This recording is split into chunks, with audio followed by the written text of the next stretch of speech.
মাজত আৰু 4টা দিন তীব্ৰতৰ হৈছে নিৰ্বাচনী প্ৰচাৰ অভিযান। প্ৰচাৰ অভিযানত নামিছে সকলো দলৰেই ৰথী মহাৰথী। তুংগত আক্ৰমণ প্ৰত্যাক্ৰমণো। ৰাজ্যৰ তৃতীয় তথা অন্তিম পৰ্যায়ৰ নিৰ্বাচনী প্ৰচাৰ অভিযান হৈছে তীব্ৰতৰ।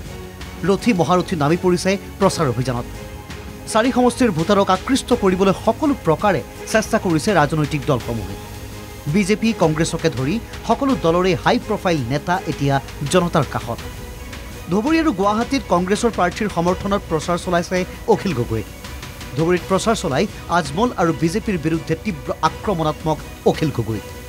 আজমল আৰু হিমন্ত বিশ্ব শৰ্মাক এটা মুদ্ৰাৰে ইপিঠি সিপিঠি একখান দি অখিল গগৈয়ে ক'লে AIUDFৰ নিৰ্বাচনী চিহ্ন তলা চাবিৰ চাবিটো আছে হিমন্তৰ হাতত। গুৱাহাটীতো মীৰা বৰঠাকুৰৰ সমৰ্থনত পাহাৰে পাহাৰে প্ৰচাৰ চলাইছে অখিলে। কোনোবাই যদি কয় যে নাই নাই বদৰুদ্দিন আজমল পাৰ্টি ভাল পাৰ্টি, মোক ভগৱানে ক'লে আল্লাই ক'লেও মই বিশ্বাস নকৰোঁ, কাৰণ ডাইৰেক্ট আহি মোক ভোট দিবলৈ কৈছে। কথাটো গম পাইছেনে? এইটো পৃথিৱীৰ 2 নম্বৰী পাৰ্টি। এই পাৰ্টিটোক যেতিয়া হিমন্ত বিশ্বক ব্ৰহ্মপুত্ৰত দলিয়াই দিম নহয় আমি, তেতিয়া চাচাকো একেলগতে চকীখনত এই যে তলা চাবিটো আছে নহয়, তলাটো চাচাৰ ওচৰত আছে, চাবিটো হিমন্তৰ ওচৰত আছে। হয়নে নহয়? কি কৰে বুজি পালেনে না? ধুবুৰীৰ আকাশত এতিয়া চৌদিশে উৰিছে আজমলৰ হেলিকপ্টাৰ। আজমলৰ মুখত শুনা গৈছে কেৱল কংগ্ৰেছৰ সমালোচনা। কংগ্ৰেছৰ বিৰুদ্ধে তীব্ৰ আক্ৰমণাত্মক হৈছে বদৰুদ্দিন আজমল। সব জায়গাত আপনারা ছেলেমেয়েরা যদি কেউ বলে হাত হাত হাত আপনি ওখানে ভাঙতে পারেন, ওই হাতে তো শক্তি নাই, এই রকম না খাইতে পারে, না ধরতে পারে, না পানি খাইতে পারে, না খাতে যে নিজেই খাইতে পারে।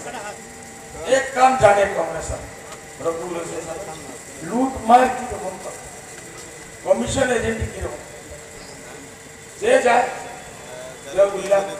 ले गलो 5 लाख। अरे तो भिक्के दुकान खुलना भाई, पैसा नहीं कौन हुजूर के আমি তোরে দিয়ে দিব, হারবার জন্য পয়সা তো আমি দিতে পারবো, জিতবার পয়সা দিব না।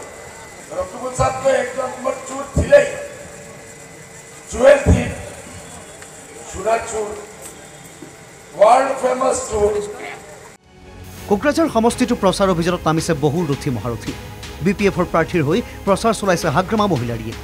কোকৰাঝাৰত খাম্ফা বৰগয়াৰীৰ বিজয় হ'ব বুলি আত্মবিশ্বাসী হাগ্ৰামা। ইয়াৰ বিপৰীতে হাগ্ৰামাক ক্ষুৰধাৰ সমালোচনা মন্ত্ৰী জয়ন্ত মল্ল বৰুৱাৰ।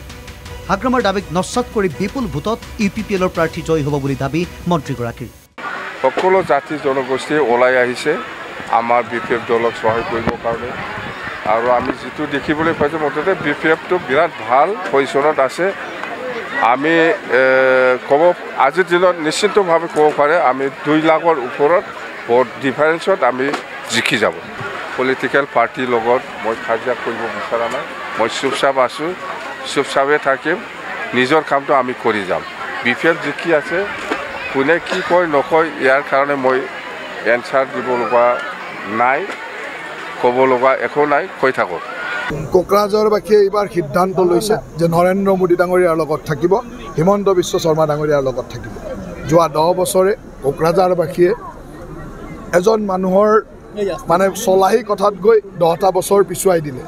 এইবাৰ সেইকাৰণে কোকৰাঝাৰবাসীয়ে সিদ্ধান্ত লৈছে যে আমাৰ মিত্ৰ দলৰ প্ৰাৰ্থী UPPLৰ প্ৰাৰ্থী জয়ন্ত বসুমতাৰীৰ লগত থাকিব, আৰু এজন সুদক্ষ বিধায়ক হিচাপে কাম কৰা জয়ন্ত বসুমতাৰীক সাংসদ হিচাপে বিজয়ী কৰি পঠাব। আৰু মই ভাবোঁ যে কোকৰাঝাৰত অতি কমেও 4 লাখ 4.5 লাখ ভোটৰ ব্যৱধানত বিজয়ী হ'ব। প্ৰচাৰ অভিযানত পিছ পৰি ৰোৱা নাই প্ৰাক্তন মুখ্যমন্ত্ৰী তথা কেন্দ্ৰীয় মন্ত্ৰী সৰ্বানন্দ সোণোৱালো। বকত বিজেপিৰ প্ৰাৰ্থীৰ হৈ প্ৰচাৰ চলালে সোণোৱালে। একেৰাহে তৃতীয়বাৰলৈ দেশৰ প্ৰধানমন্ত্ৰী নৰেন্দ্ৰ মোদীয়ে হ'ব বুলি দাবী কৰি দেশৰ জনতাই বিজেপিকে ভোট দিব বুলি ক'লে কেন্দ্ৰীয় মন্ত্ৰীগৰাকীয়ে। আৰু উন্নয়ন হৈছে আৰু ৰাইজে কথাটো উপলব্ধি কৰিছে, কাৰণ বিৰোধীয়ে যিয়ে নকওক কিয় আজিৰ তাৰিখত সত্যটো এইটোৱে যে মোদী ডাঙৰীয়াৰ নেতৃত্বত যোৱা 10 বছৰে সমগ্ৰ ভাৰতবৰ্ষতে যিমানবিলাক বৈপ্লৱিক পৰিৱৰ্তন হৈছে, যাতায়াত যোগাযোগৰ পৰা আৰম্ভ কৰি অনুষ্ঠান প্ৰতিষ্ঠান আৰু বিশেষকৈ আমাৰ দৰিদ্ৰ সীমাৰেখাৰ তলত বসবাস কৰা সকলো লোকৰ যিমানবিলাক জীৱনলৈ পৰিৱৰ্তন আহিছে, বিভিন্ন আঁচনি ৰূপায়ণ কৰি সততা নিষ্ঠাৰে তেখেতসকলৰ বাবে যিখিনি সেৱা আগবঢ়ালে মোদী ডাঙৰীয়াই, তাৰ ফলত আজি 10 বছৰৰ ভিতৰতে 25 কোটি দৰিদ্ৰ সীমাৰেখাৰ তলত থকা লোকক আজি তেখেতে সেই পৰ্যায়ৰ পৰা উদ্ধাৰ কৰিলে, তেখেতসকলৰ অৱস্থা উন্নত হ'ল।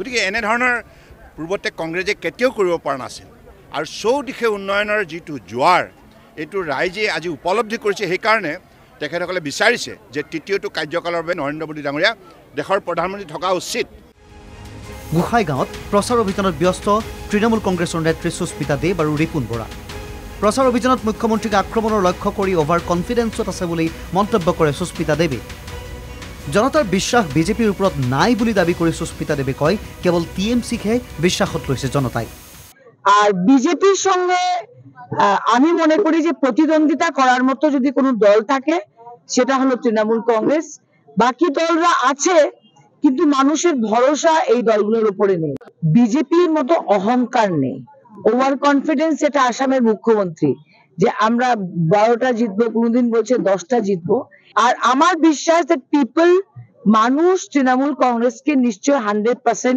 সুযোগ দিবে এবং ভরসা করবে আসামের কংগ্রেসের অবস্থা কি এটা তো বাক্স খুললেই বোঝা যাবে বাট আই ফিল প্রতিদ্বন্দ্বিতা করতে হলে বিজেপিকে হারাতে হলে তৃণমূলের দরকার রয়েছে হীরা খৰণীয়া অকলশৰীয়া আছিল কিন্তু গৌৰী শংকৰ খৰণীয়াক যদি জয়যুক্ত কৰে তেওঁৰ লগত কোন থাকিব তৃণমূল কংগ্ৰেছৰ পশ্চিম বংগৰ 39জন এমপি তেওঁৰ লগত থাকিব আমাৰ ৰাজ্যসভা লোকসভা মিলাই তৃণমূলৰ 39জন এমপি আছে পাৰ্লিয়ামেণ্টত এই যেতিয়া গৌৰী শংকৰ খৰণীয়া থিয় হ'ব তেওঁৰ লগত কোকৰাঝাৰৰ স্বাৰ্থত 39জন তৃণমূলৰ এমপি থিয় হ'ব ব্যুৰো ৰিপৰ্ট NKTV+